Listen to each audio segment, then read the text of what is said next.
What's good, Council of Comics? I'm on the other side over here. I got a mask because my allergies and all that's going wild. It's not what you think. Or is it? Only PCR will know the truth. We're here to talk about Andor, Episode 7. Let's go. Bro.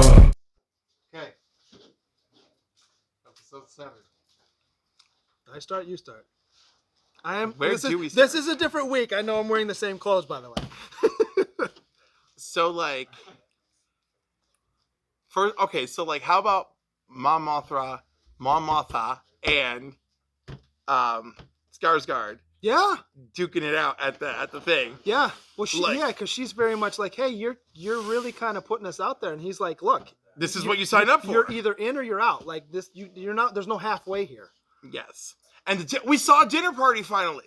Yes. We finally saw a Mom Mothra dinner party. I don't like her husband. I don't know. I don't like her husband, and she doesn't trust her husband. She shouldn't. Yeah. But like I'm like I have been undecided if she actually loves her husband, right? Or is using him as a or is just using it all. But like I think she actually does care about her family. Like I do. Like I think if nothing else, she cares about the daughter. I think the husband, she's kind of ambivalent because I think she's seeing that she needs him to keep up the facade of I'm on your side, but really he's working against her at every chance. Yeah, but I love the way she freaking manipulated that senator. Right? Yeah. He's like, my politics.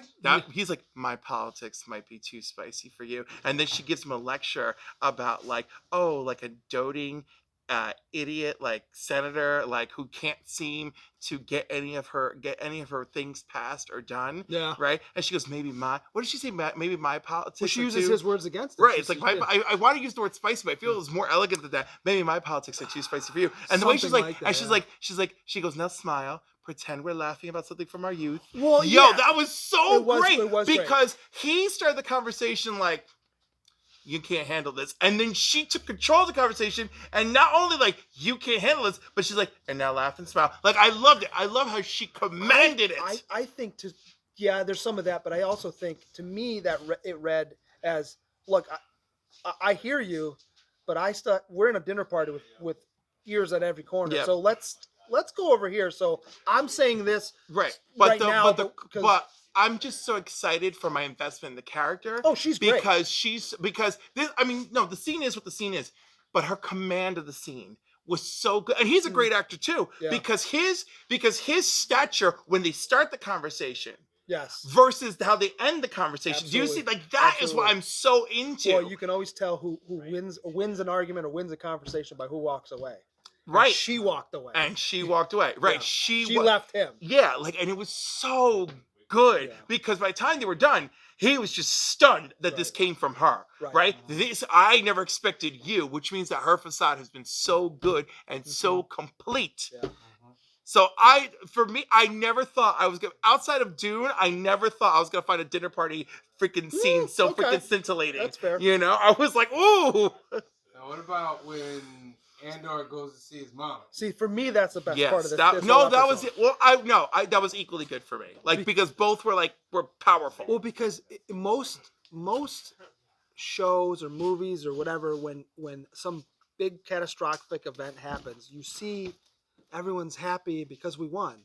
For this episode for me is very much, we won, but there's a lot of other ramifications that we didn't really think of. That you think that everybody would be on board, but maybe they're not, or they're not on board the way I want them to be. Like, he goes home going, hey, I got money, let's go. And she's like, no. What? I don't care about your money. Now that everybody's standing up, I gotta show that I'm standing up. He's like, I did this for you. Oh, in his words, it was just a robbery. Yeah. Right, it was just a robbery. And she's just like, no, what are you talking about? It was rebellion. Yeah, and the robot, oh my God. I always feel like the robot's like doing no, you idiot, go with him. Yo, wait, how about what's her name? From the heist? We see her as a civilian. Yes. Right? That was great. And she's talking to her buddy, and her buddy's like, I think you need to find that guy and kill him because you don't need any loose ends. And I was like, wow. That's a twist I did not see coming. No, I didn't, because I don't know what I thought we were gonna see from her next, but seeing her civilian style, like she is also pulling on putting on the airs like Mon Mothma is putting on. Like I was like, oh my god, it's so great. Which makes me think he's gonna have to kill her now, because she's gonna come after him, and he doesn't pull prisoners ever. Yeah. And all anytime you've seen him, it's like, all right, you're not gonna get me to where I need to go. They do have Skarsgård in between them. I don't think Skarsgård's gonna protect her though. I think anybody is expendable to Skarsgård. And but I also don't think she's gonna go to Skarsgård because she knows. But she needs to go to him to figure out where this guy came from. She won't have that on her own. But she knows that he brought him in, so she may think that he's protecting him too. That might be, and she may not want to kill him. Let's find out. Let's see where this goes. This is true. True. Now, get to my favorite scene of the whole show. You ready for this, Council? The white coats. Yeah. Oh yeah. Yes. Oh my goodness. The Imperial commanders sitting down. I'm so upset. And all they do is talk. Who knew? You are pulled in like this. Well, that's it. There's all the best scenes in this episode are just people talking. Yeah. We had an action-packed episode that was amazing, and then this was one of the best conversation episodes ever. Every conversation was absolute fire, scintillating, edge of your seat. Like, does someone have to die? Can you be trusted? Like everything. What do you mean you want to rebel and not come with me in the money? Every scene. As far as the white coats go, who knew that bureaucracy would be so fun to watch? Yeah. This is really what goes on behind the scenes. You know what's upsetting to me is what's her name? The whatever she is, right? I like her so much. I'm mad that I'm rooting for her because she's a bad guy. There's a part of me that still hopes that she is secretly a little bit pro-rebel. I'm really hoping. But this episode very much laid her out as a villain, and I was like, but I like her so much. I'm so excited. Well, but we like Darth Vader, but you don't root for him. Right, but I am kind of rooting for him. I was like, yeah, girl, yeah, stick it to him. Okay. That's right. I was so excited. I was like, yeah. I was like, get your commission together. I was just so happy. Yeah. And I was like, oh no, I'm rooting for the villain. Well, and I also love how their boss, her and the older guy is like, he sees all the pieces. He's like, well, I'll pull this string. I like what you did there, but watch out. No, he straight up tells her, because he's coming for you. Oh. Great point. He tells her in the hallway, he's like... Not in front of everybody. And not in front of everybody. Watch your back. And as he does it, he's the one walking away. Yes. Yeah. This freaking show this episode was this show's very well done, but this episode was excellent. Yep. Excellent for an episode that's full of conversation. Now we get to the end scene, which is also my second favorite part, is we get to see Scarface Star Wars. Oh, yeah. we get to see Miami version of Star Wars, and Andor has found a planet. And that's right. Yes. First you get the money, then you get the kyber crystals. It even shows the palm trees and everything. Yep, and they got his butt arrested. And we get to see, the droids that one of them may become his friend eventually. Maybe not the one that's choking him. No, not the one that's choking him. Yeah. But you don't know.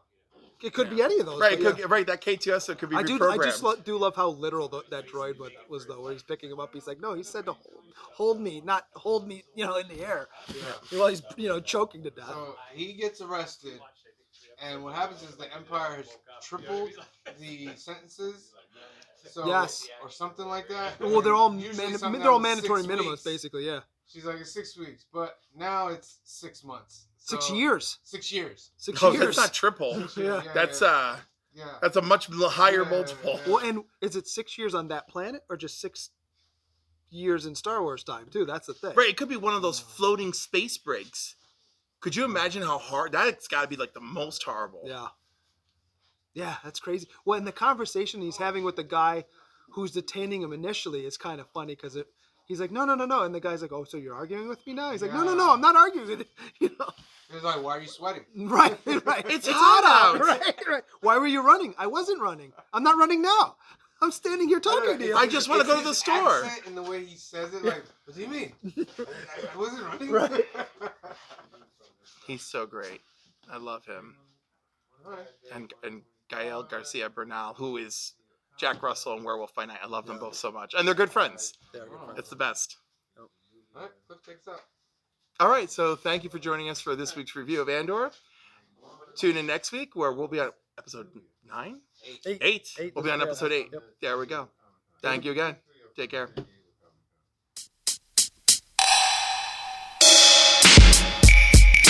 Yeah. Shout out to Madness. Yeah. Rogue Nation 845. Bro.